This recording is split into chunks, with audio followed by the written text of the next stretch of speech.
ერთიანი ეროვნული გამოცდების ძირითადი ეტაპი უკვე სრულდება და ახლა აბიტურიენტები მშობლები და სრულიად საგანმანათლებლო სფერო მოლოდინის რეჟიმშია. წლევანდელი წელი განსაკუთრებული აღმოჩნდა. რეკორდული თუ არა, ყოველ შემთხვევაში მასშტაბურია კონკურენციით. სოციალურ ქსელებში აქტიურად მსჯელობდნენ იმაზე, რომ ქართულისა და ინგლისური ენების ესეები, სესიების მიხედვით არათანაბარი სირთულის იყო. გარდა ამისა, წელს საინტერესო სიახლე დაემატა უმაღლესი სასწავლებლების ჩამონათვალში პროფესიული სასწავლებლები გაჩნდა, რამაც ეს სხვათაშორის ძალიან მომწონს, რამაც აბიტურიენტებს ახალი არჩევანი გაუჩინა. როდის უნდა ველოდოთ პირველ შედეგებს და რამდენად საფუძვლიანია მითი რთული და მარტივი სესიების შესახებ, ამ და სხვა მნიშვნელოვან თემებზე, რა თქმა უნდა, უპასუხებს ჩვენი სტუმარი, შეფასებისა და გამოცდების ეროვნული ცენტრის ხელმძღვანელი თამარ მემანიშვილი. თამარ, მოგესალმებით. გითხარით კიდევაც, რომ ოჯახის წევრებით გახდით, ყოველ შემთხვევაში აბიტურიენტების ოჯახის წევრებისათვის, იმიტომ რომ მუდმივად აინტერესებთ თქვენგან ინფორმაცია და აქედან გამომდინარე ტრადიცია გავაქცევოთ. რომ შევაჯამოთ, როგორ ჩაიარა, 8 დღე დარჩაოთ თქვენ ამბობთ, მაგრამ აი საზოგადოდ როგორ შეაფასებთ, როგორ ჩაიარა საგამოცდო პროცესმა, დადასტურდა თუ არა მოლოდინ მასშტაბურ ციფრებთან დაკავშირებით და რამდენი აბიტურიენტი დარეგისტრირდა ქვეყანაში.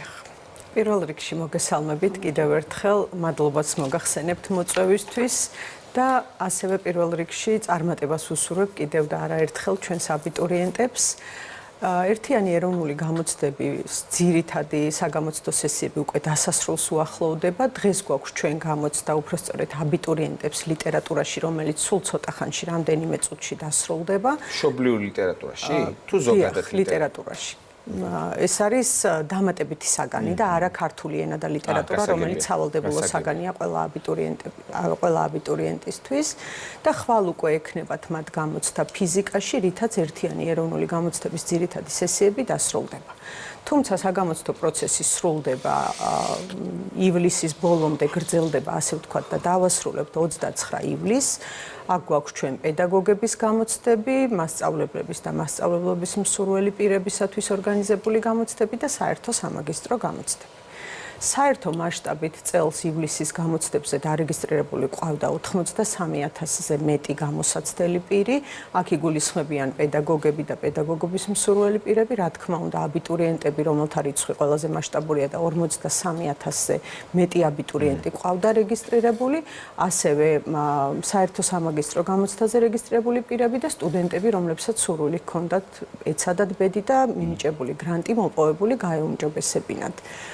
რეგისტრირებულ აბიტურიენტთა დიდი ნაწილი გამოცხადდა გამოცდებზე, ეს არის დაახლოებით 94%-მდე არის გუშინდელი დღის მონაცემებით მაჩვენებელი.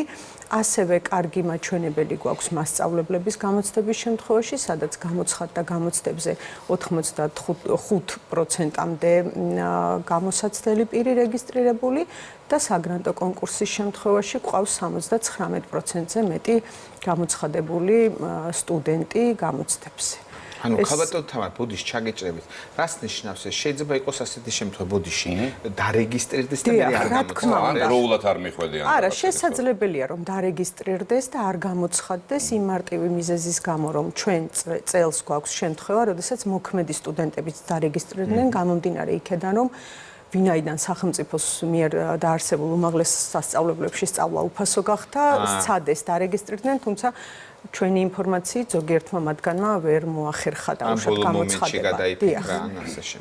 კი ბატონო, მე ასეთ შეკითხვა, მართლა განსხვავდება თუ არა ტესტები, ეს მნიშვნელოვანი არის, ამ როგორ არის სესიების დონეზე, ხო და როგორ უზრუნველყოფთ ანუ მიხედვით, ხო? ასე არის და როგორ უზრუნველყოფთ ცენტრი აბიტურიენტთა თანაბარ პირობებს. დიახ, ეს არის ის საკითხი, რომელიც ყოველთვის რაღაც საზოგადოების განხილვის საგანი არის ხოლმე, ყოველთვის მნიშვნელოვნად ჩავთვალებთ, რომ ასე ცალკე გამოვიტანეთ ეს თემა და ყოველთვის მოლოდინია, რომ რომელი შეფასდება ყველაზე რთულად, იმიტომ რომ იქულა ემატება.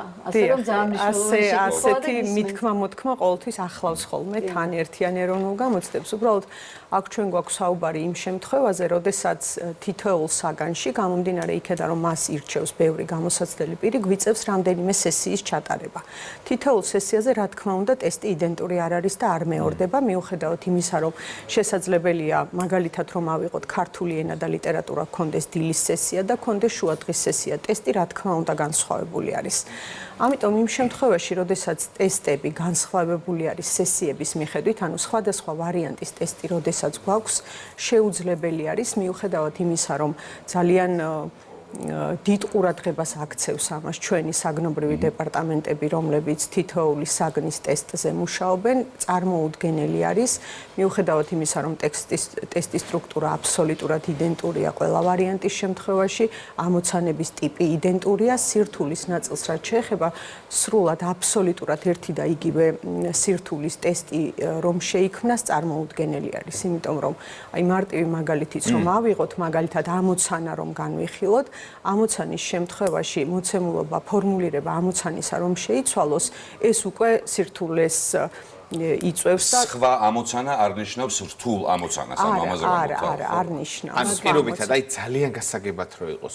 შეიძლება ჩვენ ბავშვს ვკითხოთ დავით აღმაშენებელზე, მომიყევი მისი სამხედრო რეფორმების შესახებ და მეორე ტესტში შეიძლება ვკითხოთ, მომიყევი მისი ეკონომიკური რეფორმების შესახებ. აქ სირთულე არ არის მე მგონი განსხვავებული. მაგრამ აბა რაზე ხუme დამოკიდებული, რო ცხადდება რომელი იყო ყველაზე იცით რაზე არის დამოკიდებული? ესეც ხშირად აბიტურიენტების შეცდომაში შედიან, როდესაც ფიქრობენ, რომ ცენტრმა წინასწარ იცის და წინასწარ გვაქვს სახელი დარქმეული, რომ მაგალითად დილის სესიის ტესტი მარტივია, ან რთულია. ეს ასე არ არის.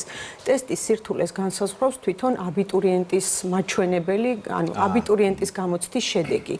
ზოგიერთი დავალება აბიტურიენტის ნაწილისთვის შესაძლებელია აღმოჩნდეს რთული და მას გაუჭირდეს მაგალითად მაღალი ქულების მიღება, ზოგიერთ შემთხვევაში პირიქით შესაძლებელია ძალიან მარტივად დაძლიონ.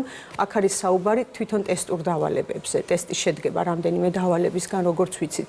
მაგრამ ამისათვის, რა თქმა უნდა, თანასწორობის პრინციპი რომ დავიცვათ და ყველა აბიტურიენტს ერთნაირად მოვეპყროთ, ეს არის აბსოლუტურად მიღებული პრაქტიკა ტესტის შემუშავების პროცესში, არა მარტო საქართველოში, არამედ მსოფლიოში, ამიტომაც ხდება ქულათა გათანაბრება.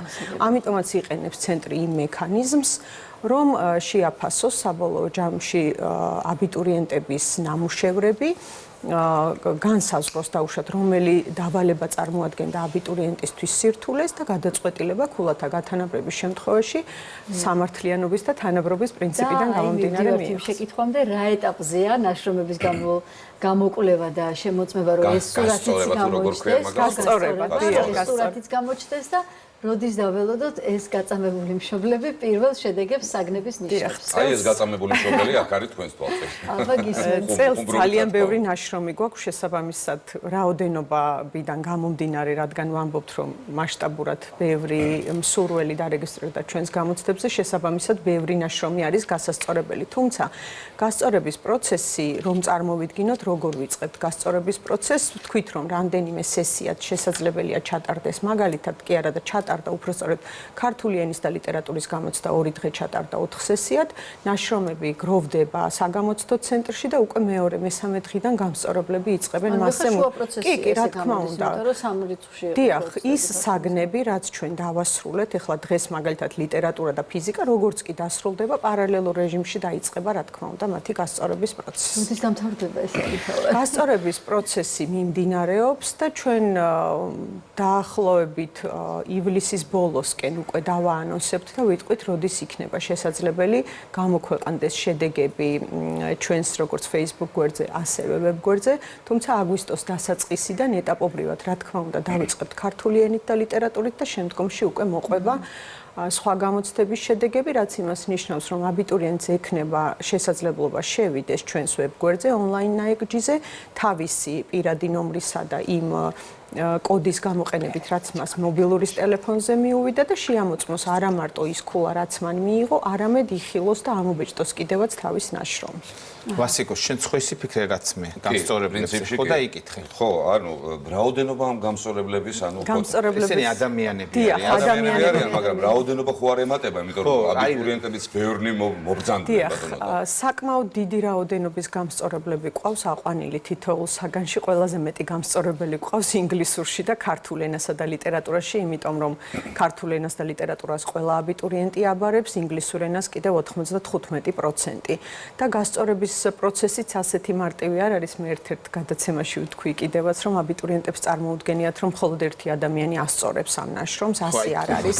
ჩაგეჭერეთ ცოტა მეტი მოგვიყევთ. არა, ინდივიდუალურად ერთ ნაშრომსაც ერთი ადამიანი არ ასწორებს. ანუ მოვიდა ნაშრომი, არის ანონიმური. და ჯერ მე გავასწორე, მე გადავიდა არა, ნაშრომი ესე არ გადაეცემა გამსწორებელს. პასუხების ფურცელი სხვადასხვა ტიპის დავალებისგან შედგება, ხო? შესაძლებელია იქ იყოს ამოცანა, შესაძლებელია იყოს დახურული კითხვები. ის ასე ვთქვათ, პროგრამულად იჭრება და კონკრეტულ ჯგუფს მიეცემა კონკრეტული სახის დავალებები, ანუ გამსწორებლები, რომლებიც მუშაობენ გასწორების პროცესში, წარმოდგენაც კი არ აქვთ იმაზე, არა მარტო გამსწორებლებს, არამედ თვითონ იმ ტექნიკურ პერსონალს, ვინც ამ პროცესში იღებს მონაწილეობას, ვისი ნაშრომი სწორდება. და არ სწორდება ერთი და იგივე, ანუ ალბათონ თამარ, აქ გამსწორებლების ამბავი მინდა, ძალიან დამაინტერესებდა. გამსწორებლები არიან ადამიანები. ადამიანისგან შეცდომა არ არის გამორიცხული. ადამიანი იმისთვის არის ადამიანი, რომ შეცდომა უნდა დაუშვას. არის თუ არა ასეთი ფაქტები სტატისტიკურად და როგორ ხდება ამისი გამოსწორება? აი ამას ვამბობდი ახლა, ანუ ერთი და იგივე ჯგუფი ასწორებს მაგალითად კონკრეტულ დავალებას, იმას შემდეგ ამოწმებს მეორე ჯგუფი იგივე დავალებას. თუ ისეთნაირად აღმოჩნდა, რომ ჩვენ პირველ და მეორე გამსწორებლებს ვეძახით და მესამეს ამ ადამიანებისგან შემდგარ ჯგუფს, თუ კი აღმოჩნდა, რომ პირველ გასწორებულ დავალებასა და მეორე გასწორებულ დავალებას შორის არის შეუსაბამობა, იმას უკვე მესამე ჯგუფი ასწორებს ადამიანებისა. მე ხოდა შესაბამისად ახლა როდესაც უკვე იხილავენ რეზულტატებს პირველად ის სასამართლო სააპელაციო და უზენაეს. კი ბატონო, დაახლოებით ასე გამოდის. კი ბატონო. ანუ ბოდიში რო ნახავენ უკვე თავის შედეგებს, მე ვიღაცას უჩნდება ეს ამბავი, რომ არა გენაცვალე და აპელაციის შეტანა გვინდა სიტყვაზეო, იტყვიან ასე. როდიდან შეუძლიათ ეს და როდის არის საერთოდ მიზანშეწონილი რომ ეს გააკეთოს აბიტურიენტმა ესეც უკვე. აპელაციის უფლება, რა თქმა უნდა, მიუხედავად იმისა, როგორც აღნიშნეთ, რომ ფაქტიურად სასამართლო სამი ინსტანცია რომ წარმოვიდგინოთ ასეთ პროცესს გადის, ეს მაინც არ ართმევს აბიტურიენტს და ნებისმიერ გამოსაცდელ პირს იმის უფლებას, რომ დაუშვათ რაღაც დასაბუთებული ეჭვი შეიტანოს, არ დაეთანხმოს მინიჭებულ ქულას. ამიტომ, როდესაც შედეგები პირველად შედეგებს ვეძახით ჩვენ, იმიტომ რომ სანამ სააპელაციო აპელაციის შედეგები არ დაიდება, ის მონაცემი პირველადია, რაც ნიშნავს იმას, რომ ნებისმიერ პირს, ვინც ჩათვლის, რომ დაუშვათ არასწორად შეფასდა სქემის მიხედვით მისი ნაშრომი, ან ვინც ჩათვლის, რომ დაუშვათ ეჭვს შეიტანს შეფასების პროცესში, მას რა თქმა უნდა შეუძლია სააპელაციო განაცხადით მომართოს ცენტრს და პირველადი შედეგების გამოქვეყნებისთანავე ეს ინფორმაციაც რა ფორმით უნდა შემოვიდეს განაცხადი, რა ვადაშიც, რას უნდა მიაქციოს გამოსაცდელმა პირმა ყურადღება, აუცილებლად ამ ინფორმაციასაც ცენტრის ვებგვერდზე და Facebook გვერდზე დავდებთ. უბრალოდ აქვე ერთსაც აღნიშნავ, რადგან გასაჩივრების პროცედურას შევეხეთ, რომ ნებისმიერ გამოსაცდელ პირს შეუძლია გაასაჩიროს ნაშრომი მთლიანად და შეუძლია სადავო გახადოს და გაასაჩიროს მხოლოდ ერთი, ორი ან რამდენიც ჩათვლის საჭიროთ ის ტესტური დავალება. მაგრამ ამასთან ერთად რომ მინდა ვიკითხო პრაქტიკის მიხედვით, აი როდესაც გაასაჩიროს, ხშირად იცვლება ქულა საერთოდ, ანუ დიახ, და რადიკალურად თუ იცვლება. იცით როგორ არის პრაქტიკაც ამ მხრივ, რა თქმა უნდა, ცენტრს აქვს და იცვლება, მაგალითად 25 წლის პრაქტიკა რომ გავითვალის, მოვიყვანო მაგალითად დაახლოებით 30% გასაჩივრებული განცხადებების დაკმაყოფილდა გამოსაცდელი აბიტურიენტების სასარგებლოდ, რაც საერთო ჯამში 1%-ს აბიტურიენტების საერთო რაოდენობისა არ აღემატება. ამიტომ ეს ძალიან კარგი პრაქტიკა არის ცენტრში და ეს ასეთი შემთხვევებიც გვაქვს. ერთს ვიკითხავ ფაკულტეტებთან და ჩარიცხვებთან დაკავშირებით. ანუ ის არის პირველადი სია, რაც შევსებული აქვს აბიტურიენტს სად უნდა მოხდეს, მაგრამ როდესაც ქულებს მიიღებს, მერე კიდევ აქვს შანსი, რომ იქ გადააწყოს რაღაცები, იმიტომ რომ დაახლოებით ხო გამოჩნდება რეალისტურად, რომ ვთქვათ, სად აქვს შანსი მოხვედრეს, იმიტომ რომ იქ რეიტინგით ჩანს, რამდენი კონკურსი მოდის, რამდენ ადგილზე. აი, ვადა როდემდე არის საგნების გადაადგილების და რეიტინგის საბოლოო სიის დადების. დიახ, აბიტურიენტებს ეხლაც შეუძლიათ ცვლილება შეიტანონ და გადაანაცვლონ. დიახ, დამატებად შეუძლიათ პროგრამის დროს ესეთი რაღაცები. ჩვენ დროს ცოტა სხვანაირად. დამატებად შეუძლიათ პროგრამის, შეუძლია წაშალოს და სხვა პროგრამაში არჩიოს. საერთოდ ეს ვადა გრძელდება დაახლოებით აგვისტოს შუა რიცხვებამდე. ამაზეც ინფორმაციას დეტალურად დავდებთ, როდის შეუძლიათ გადანაცვლების ბოლო დღეები გამოიყენოთ. კი, ეს არის აპელაციის შედეგების გამოქვეყნებიდან, ანუ როდესაც აბიტურიენტები შემოიტანენ ჩვენთან სააპელაციო განაცხადს, ცენტრი ამ განაცხადებს განიხილავს, გამოაქვეყნებს შედეგებს, აი ამ შედეგების გამოქვეყნებიდან მომდევნო დღის 6 საათამდე შეუძლიათ. ანუ ეს ნიშნავს იმას, რომ ნახოს, გაიგოს, დაუშვათ აპელაციის შედეგად მის მიმართ ცენტრმა რა გადაწყვეტილება მიიღო და ამის მიხედვით მიიღოს უკვე გადაწყვეტილება, რომელ უმაღლეს სასწავლებელს ამ პროფესიულს დააპრიორიტეტებს. პირველ ადგილზე. ხო, ერთი ბოლო აი აინტერესებდა ძალიან და მეც დამაინტერესა, იმიტომ რომ ხო, არა, მნიშვნელოვანი სიახლე იყო. ესენი ჩაფარებას არა, პროფესიული პროგრამის ინტეგრირება იყო ძალიან მნიშვნელოვანი. ასაკი არ არის მან შეზღუდული. ნებისმიერ შეგვიძლია ჩავება. იყო ინტეგრირებული და როგორი მოთხოვნადი იყო ეს ამბავი ან აბიტურიენტების მხრიდან და რა პროფესიებზე ეს რო გითხრათ მოკლედ. ძალიან მნიშვნელოვანია, იმიტომ რომ ხა პროფესიული განათლებაში მოვიკოჭლებთ ქართველები და აი ეგ ძალიან მნიშვნელოვანი საკითხია. დიახ, პროფესიულის მიმართულება წელს დაგვემატა არჩევის კუთხით წელს შეძლეს აბიტურიენტებმა რომ ეს პროგრამებიც აერჩიათ, ეს არის ოღონდ მხოლოდ და მხოლოდ მეოთხე და მეხუთე დონის პროფესიული პროგრამები, რომლისთვისაც ჩარიცხვის წინაპირობა სრული ზოგადი განათლება წარმოადგენს. ამ შემთხვევაში მონაცემები მუდმივად ცვალებადია, იმიტომ რომ მე აღვნიშნე რომ ნებისმიერ წუთს აკეთებენ გადაადგილებას, ასე ვთქვათ, პროგრამებისა. ამიტომ ეს მონაცემი ზუსტი არ არის. ჩვენ გქონდა შემთხვევები წინა კვირის მონაცემები რომ ავიღოთ, რომ მაგალითად პროფესიული პროგრამები ქონდა დაპრიორიტეტებული, თუ სწორად მახსოვს, დაახლოებით 3000-მდე აბიტურიენტს, ანუ პირველ ადგილზე მონიშნა. თუმცა ეს იმას არ ნიშნავს, რომ მაგალითად, როდესაც მისთვის შედეგები ცნობილი გახდება და შეხედავს დაუშვათ, სად აქვს, ასე ვთქვათ, შანსები ჩარიცხვის, რომ არ გადააპრიორიტეტებს და მაგალითად საბაკალავრო პროგრამას. ამიტომ მუდმივად ცვალებადია. დიახ, არც ეს არ არის. ქულების მიხედვით. მოკლედ ყველაფერი წინ არის ჯერ კიდევ, მაგრამ წარმატებას უსურვებ ყველა აბიტურიენტს, ამასაც ვიტყვი, სანამ შედეგები გამოქვეყნებულა და როდესაც გამოქვეყნდება ის წარმატებული შედეგები ქონოდეთ ასეც. მეტი პროფესიული განათლება საქართველოს. დიდი მადლობა თქვენ სტუმრობისთვის. შევისვენოთ ახლა რეკლამის დრო ჩვენს